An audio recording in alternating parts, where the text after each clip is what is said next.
En el estudio anterior vimos cómo Jesucristo encamina su ministerio en la zona interior rural o campo de Judea. Y se nos dice que él estaba haciendo su ministerio y también bautizaba, pero como hemos visto en el capítulo 4 nos aclara que no bautizaba a él, sino sus discípulos. Esto sucede después de haber concluido su entrevista con Nicodemo. Y entonces en el capítulo 4 pasamos a otra escena, si pudiéramos decirlo así, y vamos a ver que va a tener una entrevista en esta ocasión con una mujer de origen samaritano. Y vamos a aprender del Señor Jesús cómo compartir las buenas noticias con personas de distintos trasfondos. Así que entremos al estudio del capítulo 4 del Evangelio de Juan. Estaremos estudiando los primeros 9 versículos del capítulo 4. Cuando nosotros vemos la última escena o la parte final del capítulo 3, vamos a encontrar que cuando Jesús concluye su conversación con Nicodemo, allá Juan 3:22 nos dice, después de esto, o sea, después de que Jesús termina de hablar con Nicodemo, dice que Jesús fue con sus discípulos a la tierra de Judea y pasó allí un tiempo con ellos y bautizaba. Si ustedes recordarán, cuando dice que fue a la tierra de Judea, lo que quiere decir a la región o a la zona rural del área de Judea, estaban saliendo de Jerusalén a posiblemente a las ciudades que estaban alrededor, y dice que pasó allí un tiempo, y esto se debe entender que no fue un tiempito, sino un tiempo relativamente largo para seguir su trabajo de discipulado. Así que cuando llegamos al capítulo 4, este nos va a indicar que Jesús decide ir a Galilea y de camino, pues va a tener otra entrevista. Decimos otra porque ya vimos la que tuvo con Nicodemo. Cuando Jesús, dice el versículo 1, se enteró de que los fariseos habían oído que Jesús hacía y bautizaba más discípulos que Juan, y aquí se recuerdan que habíamos citado este pasaje, aunque Jesús mismo no bautizaba, sino sus discípulos. Entonces ahí está aclarando el autor del Evangelio que quienes eran los que ejercían pues la acción física del bautismo eran los discípulos.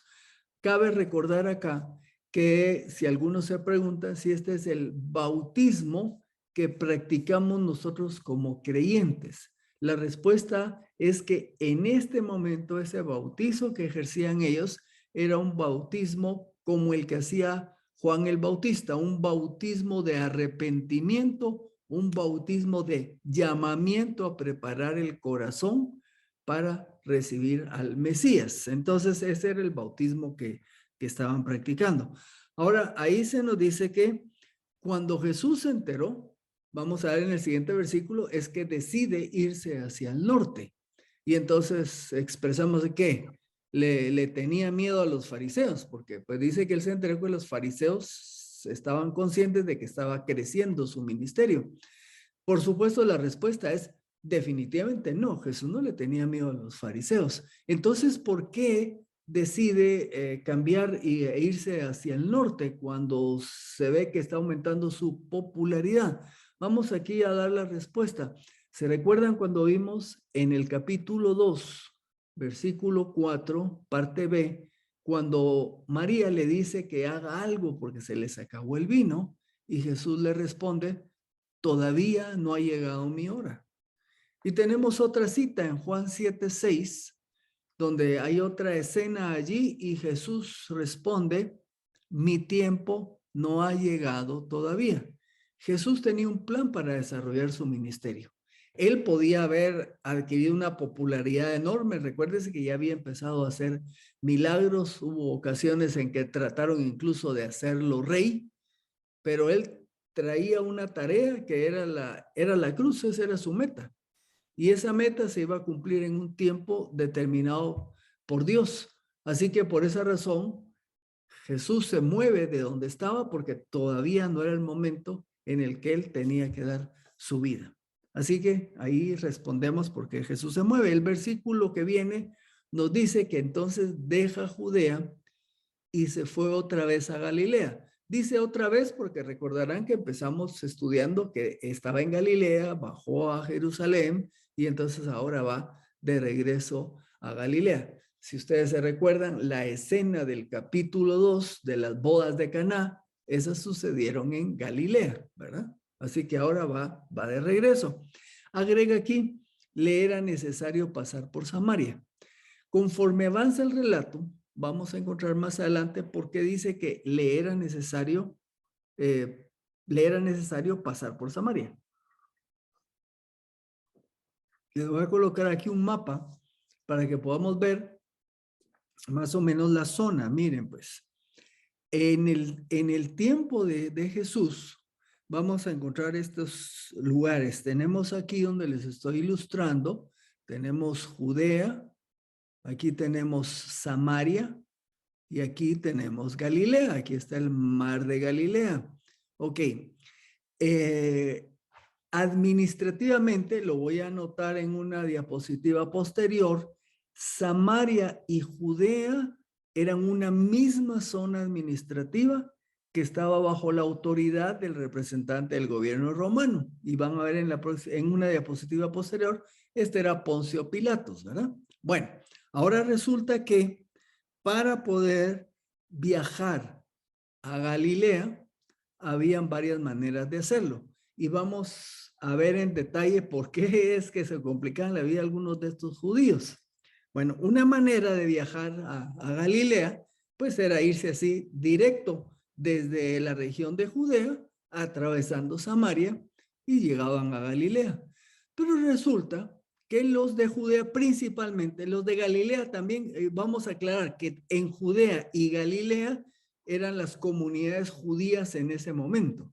Y Samaria tenía una característica distinta que vamos a ver. Entonces, principalmente los del sur, que eran algo piquis, ¿verdad? Entonces, no les gustaba agarrar el camino más directo. Entonces, un judío clásico del sur, de ahí de la zona de Judea, si quería ir a Galilea, iba a hacer este recorrido. Una opción era irse por la costa, hacer ese rodeo, digamos, y llega a Galilea. La otra manera de viajar, tanto de ida o de vuelta, ¿verdad? Era irse hacia el este del río Jordán. Ahí está, dice la región de Perea, que no eran judíos. Entonces viajaban hacia el norte y luego hacían un crucecito otra vez para llegar a Galilea. Ustedes dirían, bueno, ¿y por qué iban a hacer un viaje más largo si había uno más directo? Y al menos este directo es el que toma Jesús. Bueno, vamos a ver conforme avancemos. Aquí está. Vamos a hablar un poco acerca de Samaria. Vamos a regresar. Ahí está, un poco de Samaria. Después de la muerte de Salomón, si ustedes se recuerdan, el reino de Israel como un solo reino se inaugura con Saúl, cuando es ungido de parte de Dios. Saúl era de la tribu de Benjamín. Luego, por la mala conducta de Saúl, Dios escoge a David, lo unge como rey y con David se fortalece el reino y llega a su auge, por así decirlo, bajo la dirección de Salomón, que era hijo de David. Bueno, cuando muere Salomón, queda a cargo su hijo Roboam y adquiriendo el reino, resulta que él va con sus asesores. Tenía dos grupos de asesores, los patojos y los ruquilinios, o sea, los jóvenes, dice ahí, de poca experiencia, y estaban los consejeros de experiencia. El pueblo le dice a Roboam, tu papá nos estaba poniendo unos impuestos algo grandes, ¿por qué no los bajas? Y entonces viene él y le dice con los jóvenes, ¿verdad? Bueno, los viejos primero le dicen, mira, tienen razón, te va a ir bien si les reduce los impuestos. Y entonces va con los asesores jóvenes, consejeros, y los jóvenes le dicen, no, si haces eso, se te van después a subir. Al revés, subirle los impuestos. Así que viene Roboam y con la gran idea les dice, el más grueso de los dedos de mi papá, perdón, mi dedo más delgado es más grueso que el más grueso de mi papá, así que por lo tanto le subo los impuestos. Así que parece hay un personaje que se llama Jeroboam, que entonces se revela y toman la decisión de separar el reino. 10 tribus se van hacia la zona norte y 2 tribus se quedan en la zona sur. Las 2 tribus de la zona sur son Judá y Benjamín. Y el resto se van y forman lo que es el reino del norte, el reino de Israel, y abajo que es el reino de Judá o de Judea. Bueno, Samaria, como estamos viendo ese territorio que va a pasar por Samaria Jesús, Samaria originalmente había sido la capital del reino del norte, o sea, de Israel. Y aquí les voy a enseñar otro mapita. Así es como estaba después de la división del reino, después de Salomón. En la parte como amarilla u ocre, ustedes van a ver lo que quedó el reino de Judá. Y en la parte azul, ustedes tienen lo que es el reino de Israel. Y ahí donde hay estrellitas está Samaria, que era la capital del reino de Israel. Y abajo Jerusalén, capital del reino de Judá o Judea. Vamos a ir a la escritura. Primero de Reyes. Eso es como nos enseñaban, ¿verdad? No diga primera, es libro, se dice primero. Primera son las epístolas.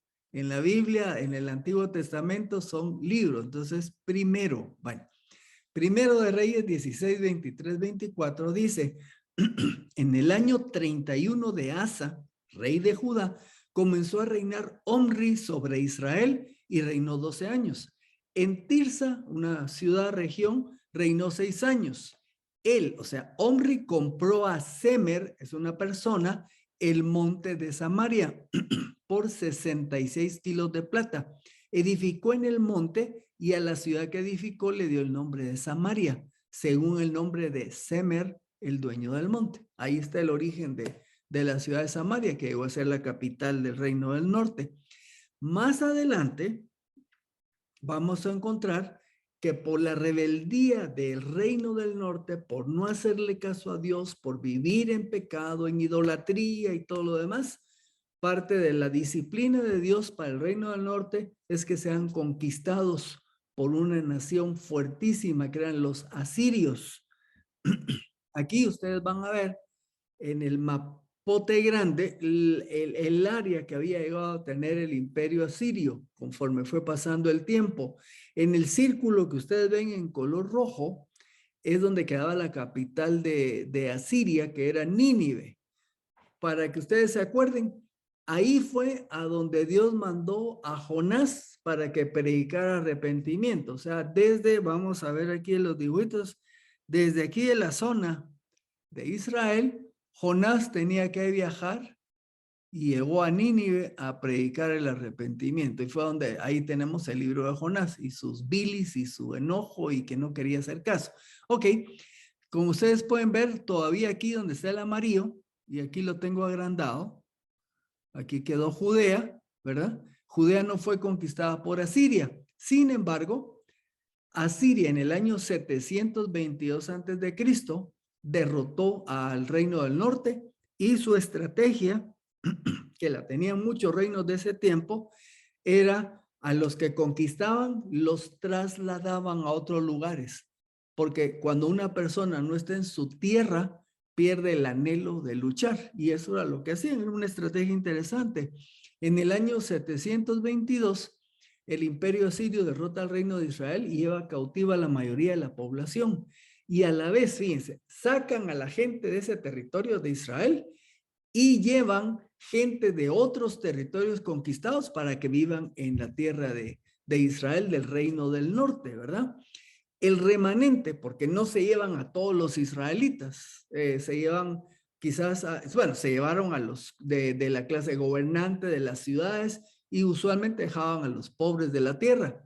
Pues los que quedan ahí, israelitas del norte, se paran mezclando con los extranjeros que llevan. Entonces resulta que se vuelve una cultura mestiza, tanto en lo étnico como en lo religioso. Entonces esa era para los tiempos de Jesús, la gente que vivía en Samaria era este tipo de gente. Segundo de Reyes 17, 22, 23 dice, los hijos de Israel anduvieron en todos los pecados que cometió Jeroboam sin apartarse de ellos, hasta que el Señor quitó a Israel de su presencia, como lo había dicho por medio de todos sus siervos los profetas.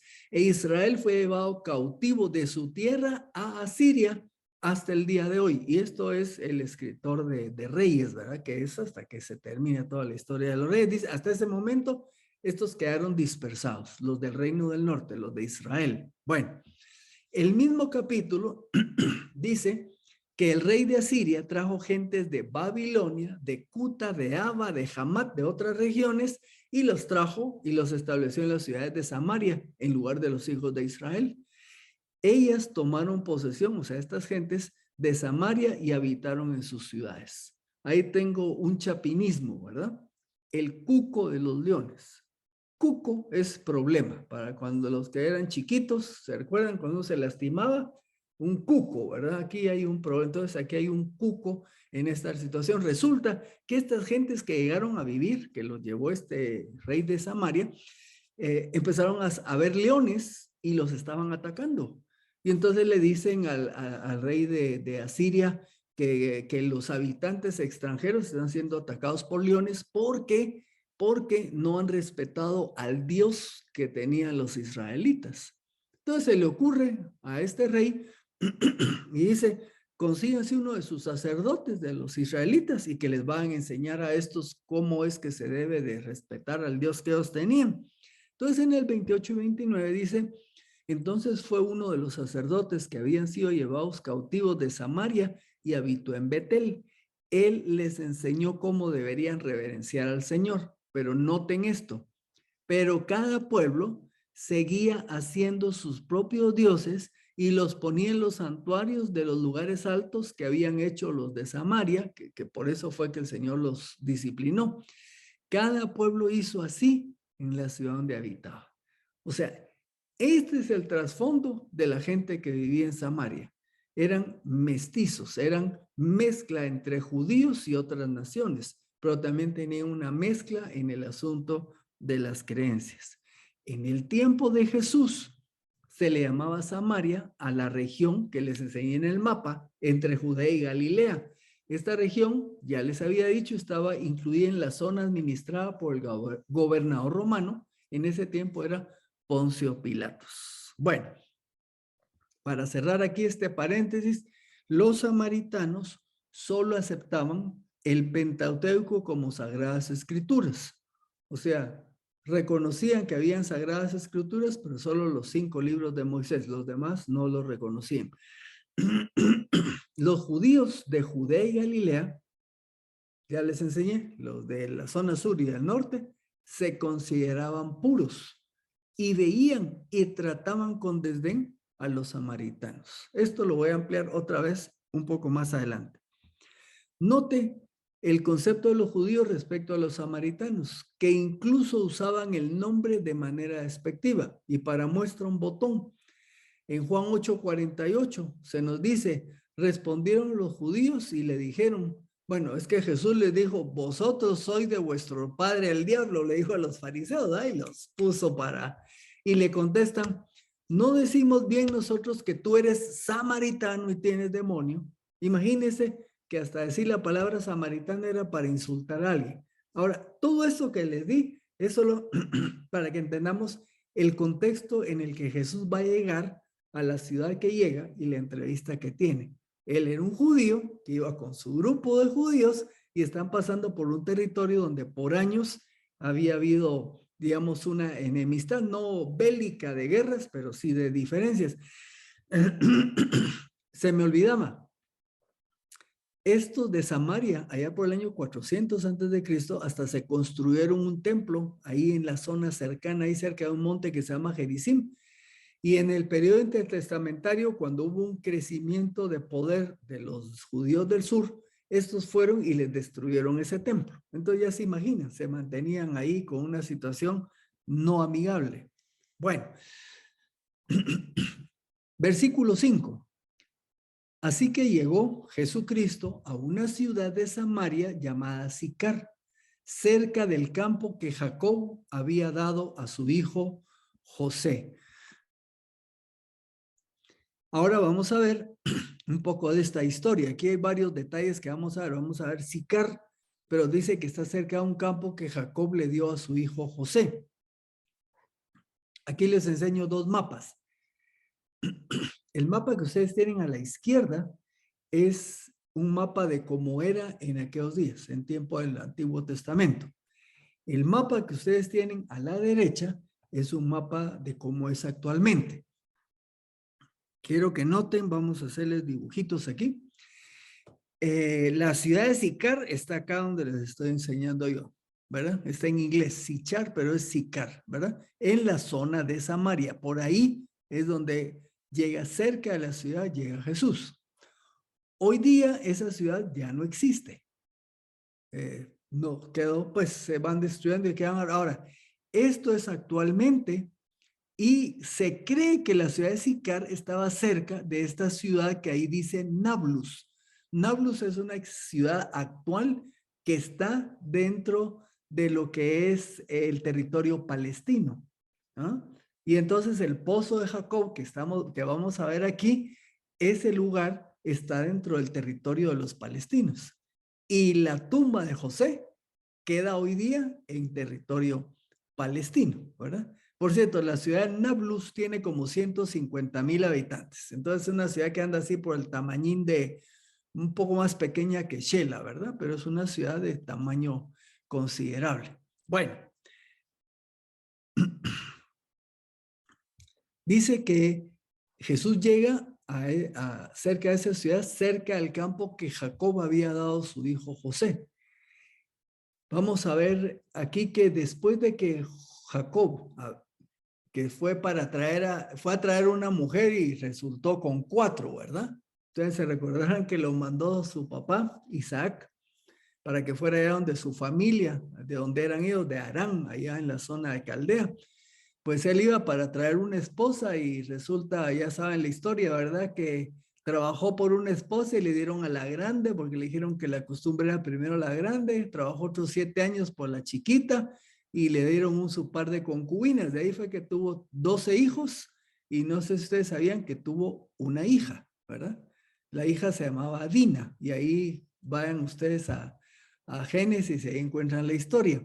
Bueno, se calcula que Jacob más o menos en el año 1800 antes de Cristo compra ese terreno del que está hablando ahorita Juan, Génesis 33:19. Y la parte del campo donde instaló su tienda, Jacob compró de manos de los hijos de Hamor, el padre de Siquem, por la suma de 100 piezas de dinero. O sea que cuando, después de ver a su hermano Esaú y hacer las paces con él se mueve a este territorio y ahí compra ese terreno, Jacob. Bueno, más adelante, en Génesis 48, Jacob, previo a su muerte, hereda dicho campo o terreno, ¿verdad? O área, a José su hijo, que José no era el mayor, ¿verdad? Génesis 48:22 dice Jacob a José: yo te doy a ti una parte más que a tus hermanos, la cual yo tomé de mano del amorreo con mi espada y con mi arco. Y nos vamos entonces con Josué. Los restos de José son sepultados en el campo que compró Jacob. Recuérdense que para esto, los números, cuando José muere, que fue un hombre prominente con los egipcios, dice que después llegó un faraón que no conocía a José y estuvieron los judíos 400 años de esclavitud, 400 años y pico, hasta que Dios levanta a Moisés y se da el éxodo.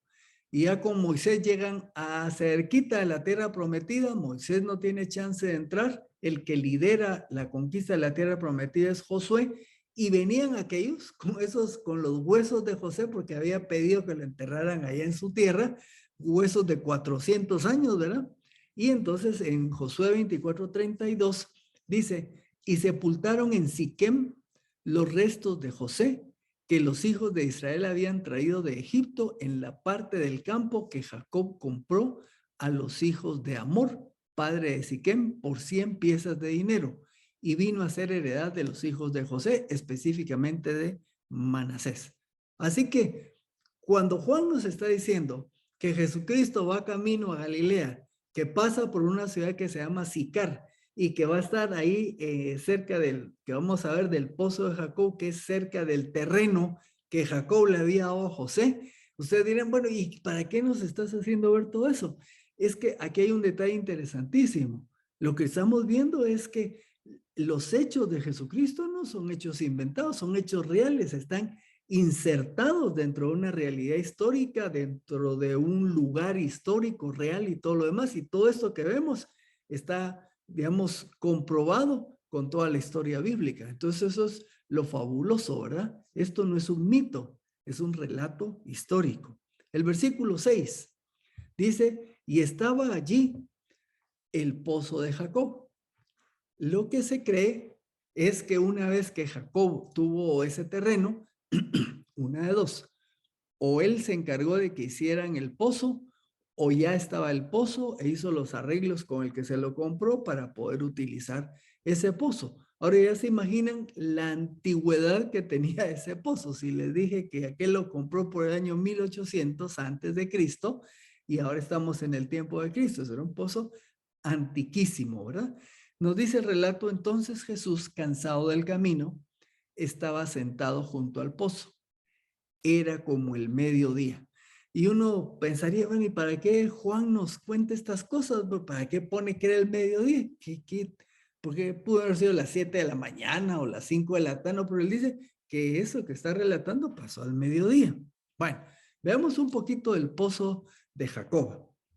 En la actualidad, el pozo de Jacob, ahí voy a suponer que está en arameo, en hebreo, es un acceso a una corriente de agua subterránea situada a 3 kilómetros al sureste de Nablus. Se recuerdan que en el mapa les enseñé la ciudad de Nablus, que está dentro del territorio palestino. Pues el pozo de Jacob, según esto, existe todavía, está a 3 kilómetros de esa ciudad palestina, ¿verdad? Cerca de un campamento de refugiados palestinos en un lugar que se llama Balata, que se encuentra en el paso situado entre los montes Gerizim y Ebal en Cisjordania. Eso es Palestina. Esa zona que les enseñé se llama Cisjordania, ¿verdad? Y los palestinos están en 2 zonas, solo para que nos acordemos. Cisjordania, que es la que está en el mapa, y otra que está en el Mediterráneo, que se llama la Franja de Gaza. Esa Franja de Gaza era donde antes estaban los filisteos, ¿verdad? Y ahí es donde hay 2 gobiernos, uno en Cisjordania y otro en la Franja de Gaza. Son palestinos, pero ni entre ellos se llevan bien. Bueno, este pozo se considera en los tiempos de Jesús que quedaba como a 700 o a 1000 metros de la ciudad de Sicar. Y se sabe que no era el único pozo, habían otros pozos que quedaban más cerca de la vía de Sicar. Vamos a ir viendo poco a poco porque estamos viendo todos esos detalles. Nos dice el versículo, Jesús cansado del camino. Jesús es 100% Dios y 100% hombre. Cuando empezamos Juan 1, Juan nos está diciendo, el apóstol, ¿verdad? Nos está diciendo, Jesús es Dios. En el principio era el verbo y el verbo era con Dios y el verbo era Dios, ¿verdad? Y la verdad de Jesucristo es que, cuando hay un error es cuando algunos se quieren ir solo por uno de los 2 lados. O algunos solo afirman su divinidad o hay otros que dicen que solo es un hombre. Jesús es Dios y Jesús es hombre. En este versículo estamos viendo su humanidad. ¿Por qué? Porque siendo Dios, como ser humano, experimentaba cansancio. Tenía sed, ¿verdad? Y se sentó a descansar ahí a la par del pozo. La Reina Valera del 60 anota, era como la hora sexta. Pero las versiones estas más nuevas ya nos ayudan con el tiempo, que equivale al mediodía, como lo traducen la Reina Valera 2015 y la Nueva Biblia de las Américas. O sea, tipo 12 del mediodía, con el solecito así bastante bonito. Se calcula que esa jornada que había hecho Jesús en esa mañana había sido una caminadita de unos 20 kilómetros. O sea, estamos hablando, perdón, 20 millas, que son 32 kilómetros. O sea, irnos a pie a Matitlán, ¿verdad? Entonces ya, con esa caminadita cualquiera se cansa. En el versículo 7 y 8, entonces nos dice el relato: vino una mujer de Samaria para sacar agua y Jesús le dijo: dame de beber. Anota a Juan el escritor, pues los discípulos habían ido a la ciudad a comprar de comer. Aquí algunos dicen, bueno, no sabemos todavía cuántos discípulos, se recordarán que todavía estaba pendiente de hacer ese llamado. Pudo haber mandado 2, ¿verdad?, a comprar, pero resulta que los mandó a todos. Lo que pasa es que la razón por la que era necesario, que lo voy a mencionar ahorita, era porque él iba a tener una entrevista que estaba preparada por el Señor, que era una entrevista con esta mujer samaritana. Por cierto, hoy no vamos a ver toda la entrevista, es solo la introducción, seguiremos en el próximo estudio. Ahora podemos ir entendiendo por qué, como dice el versículo 4, a Jesús le era necesario pasar por Samaria. Porque él tenía que llegar para hablar con esta mujer, y no solo con esta mujer, sino también con gente del pueblo, ¿verdad? Bueno, ¿y por qué estaba solo? Ya el versículo nos dio la respuesta, porque mandó a los discípulos a comprar comida a la ciudad de Sicar. Hubiera sido fácil tener el diálogo que tuvo con esta mujer si hubieran estado otros discípulos ahí, otros hombres con una mujer. Posiblemente no se da el diálogo que sí tuvo Jesús al estar él ahí solo. Otra pregunta: ¿era normal que una mujer fuera sola al pozo y al mediodía? La respuesta es no, no era normal. Número 1, las mujeres que iban a traer agua, dije las, es porque iban en grupo, ¿verdad? Entonces, no era normal que una mujer sola fuera. Y la otra, al mediodía. Lo que comentan los estudiosos es que la hora para ir a traer agua era el atardecer, cuando ya había bajado el sol y no había mucho calor. Y esa era la hora normal en que las mujeres iban a los pozos. Dirían, bueno, ¿y por qué las mujeres? Porque los hombres iban al campo y las mujeres, dentro de su rol, ella les tocaba el aprovisionamiento de agua. Les mencioné que posiblemente no era ese pozo, no era el único. Ese era el que estaba más lejitos, había otros más cerca. Entonces también la pregunta, ¿y por qué se va al más lejano? Eso no lo veremos hoy, pero lo que pasa es que esta mujer, ustedes algunos conocen la historia, tenía su propia historia y por esa razón escogió ir sola al pozo que estaba más lejos y a la hora en que nadie más iba a ese pozo. Pero lo dejaremos para la siguiente sesión. Veamos, por otro lado, cómo inicia la conversación el Señor. Pues de una manera muy natural, está sentado, está cansado, hay calor, llega esta mujer, va a ir a sacar agua y le dice, dame de beber. A diferencia de la experiencia con Nicodemo, y lo vamos a repasar en la siguiente clase, Nicodemo buscó a Jesús. Nicodemo llegó a inquirir, él tenía una inquietud. En el texto, pues obviamente no lo dice porque le echa una su alabanza al Señor Jesús, pero la necesidad de Nicodemo era la necesidad de su vida espiritual. Ya el Evangelio nos dice que Jesús conocía al corazón de los hombres. Él sabía cuál era la necesidad de Nicodemo y por eso una vez le dice, si no naces de nuevo no puedes entrar al reino de Dios. Pero lo que queremos resaltar es que Nicodemo llegó a buscar a Jesús. Con esta persona es diferente. Esta mujer no fue a buscar a Jesús, me explico. Ella fue a traer agua. Ni sabía quién era Jesús, ¿verdad? Entonces, aquí lo que estamos centrando es a ver otra estrategia del Señor. Una manera como habló con Nicodemo, porque él fue a preguntar. Pero quizás lo que más va a suceder, y si nosotros lo traemos a nuestros días, no es que la gente nos llegue a preguntar, sino somos nosotros los que tenemos que ir a la gente. no sé en su experiencia, yo me puse a hacer números, ¿verdad? Creo que han habido en toda mi vida 2 o 3 personas que me han ido a preguntar acerca de la fe, de lo que creo o algo así. Eso es todo. Fuera de eso, pues no es que la gente le ande preguntando, ay, me puede decir, sí tuve uno que llegó así, llegó a mi oficina ahí cuando trabajaba en la Mariano, era un proveedor que hacía muebles, ¿verdad? Y los habíamos contratado. Y un día entró y me dijo, mire, ¿puedo hablar con usted? Y yo dije, bueno, pues, tal vez para algo pues, que están construyendo. Pasá, lo senté. Mire, yo he notado que usted tiene algo diferente. Y yo estoy en necesidad, yo necesito que me diga qué es. ¿Me explico? Ese es un caso así que alguien me fue a preguntar. Ahí en mi escritorio tenía mis 4 leyes, así que le compartí el evangelio.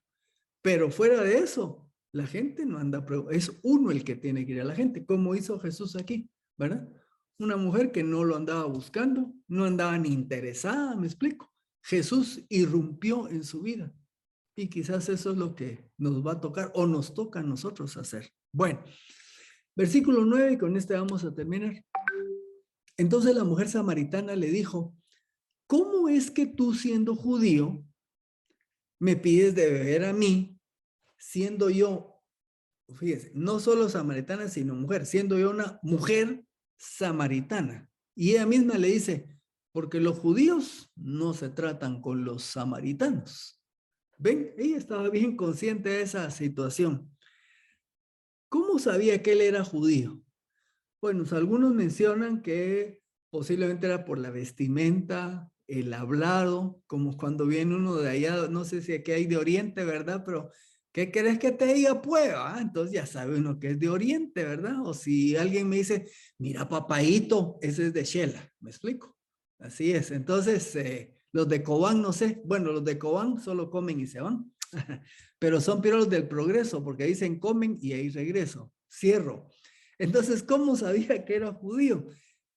Algunos dicen que como era el señor era un rabí, ellos cargaban unas como flecos en su ropa. Entonces se distinguían. Entonces ella supo de inmediato que era un judío, por eso lo identifica. Y la pregunta es, ¿cómo es posible que un judío le pida beber si de todo modo no tiene en qué beber? Porque la única que tenía los implementos era la mujer. JIS quiere decir judíos y samaritanos, le dice ella, no se tratan. Esa palabra es sincrontai. Explican los estudiosos y que Juan lo que está haciendo aquí, recuérdense que Juan está escribiendo su evangelio en el 90 después de Cristo. Ya para ese momento ni siquiera existía el templo, ni Israel era una nación. Habían quedado destruidos y esparcidos por todo el mundo. Entonces Juan tiene que explicar algunas cosas para que sus lectores lo entiendan. Aquellos que no estaban familiarizados, como nosotros, con los prejuicios palestinos, era que los judíos no usaban ese sincrontai, los mismos objetos, o sea, utensilios que los samaritanos. Lo que explican aquí los estudiosos es que cuando la mujer le dice, judíos y samaritanos no se tratan entre sí, está diciéndole, ¿cómo va a ser que vas a usar lo que yo te voy a dar de beber si ustedes no hacen eso?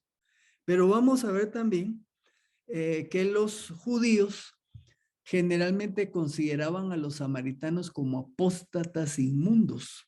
Incluso habían promulgado una ley que establecía que las hijas de los samaritanos son menstruantes desde la cuna y por lo tanto perpetuamente inmundas. Imagínense ese tipo de acciones, ¿verdad? ¿Cómo no iba a haber ese grado de enemistad? Los fariseos en realidad hasta oraban para que ningún samaritano resucitara en la resurrección. Es como que nosotros oráramos para que la gente no se salve, ¿verdad? Y cuando, ya les mencioné esto, los enemigos de Jesús quisieron insultarlo, lo llamaron samaritano, ¿verdad? Esas iniciales TSEC, estas son citas de Thomas Constable. Los prejuicios normales de la época prohibían la conversación pública entre hombres y mujeres. Jesucristo estaba haciendo algo que no era bien visto de parte de los judíos. ¿Cómo era posible que él como hombre estuviera hablando con una mujer? Y menos un rabino. Jesús era un maestro, era un rabí. Y un rabí, no, él no hablaba con una mujer a solas, ahí pues en el público, era parte de su costumbre. Pues tampoco podían hablar entre judíos y samaritanos. Esta era de sus normas, ni menos con extraños. Fíjense esto, un rabino judío preferiría pasar sed antes que violar estas normas. Y estamos viendo que Jesús derribó barreras para llevar la luz a los que estaban en tinieblas.